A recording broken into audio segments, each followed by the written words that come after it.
let's go to Martin. Like, you're here to represent the corporate VC world. Like, what's the interest there at the moment, and do you see it improving? What can this industry do to attract more money from the corporate people?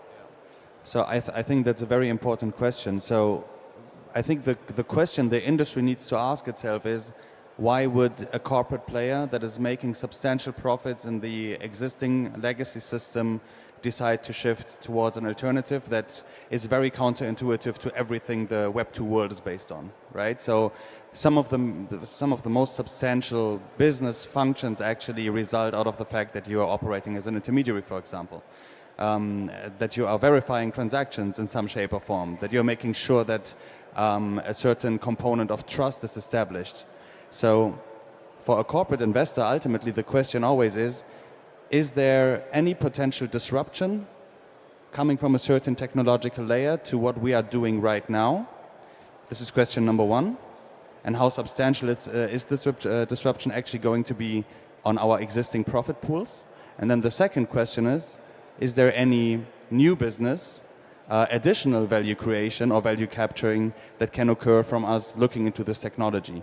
And I think still the industry is not necessarily doing enough on the side of this narrative. So when we invest, basically, specifically when we're looking into funds, what we are doing is we're partnering with funds that help us on this journey, because it's a very, very long journey, and it's a journey where you're kind of fighting against windmills in a sense, right? So trying to explain to executives, first of all, getting their time is very, very difficult because they have substantial responsibility over the current business they are running.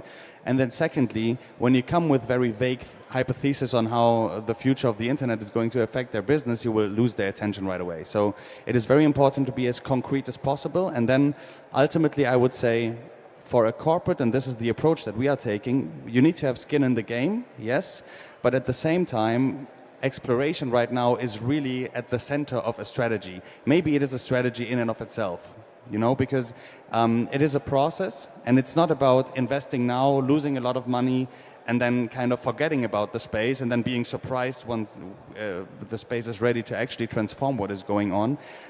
The ambition must be to be prepared and to identify the value drivers in this space. And I think this is a very challenging task, and that task really requires patience, and it requires very strong partners that understand the industry, and then people that are capable of translating that to what is relevant right now and operationally tomorrow.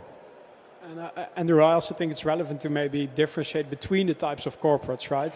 So for instance, a lot of market makers, which are also large corporations, have been heavily investing in crypto, likes of Jump, Flow Traders, Chain Street, because they sort of saw themselves being disrupted by, well, it's in the name, right? An AMM, an automated market maker, and they just started investing like, hey, can this disrupt us? And we need to pay attention now.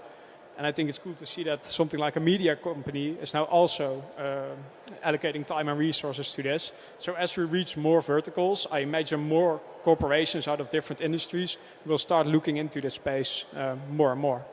Yeah, 100%. And I think we also need to be a bit more realistic about how many people are actually using the technology right now.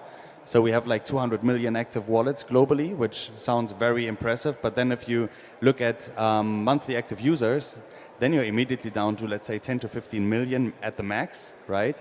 So while we are all very convinced that this is going to change, and I 100% believe in that, still you need to be very careful on how you are actually presenting these topics to the executive management, because otherwise it will be very, very difficult to build a credible positioning to the inside and also to the outside. Yeah.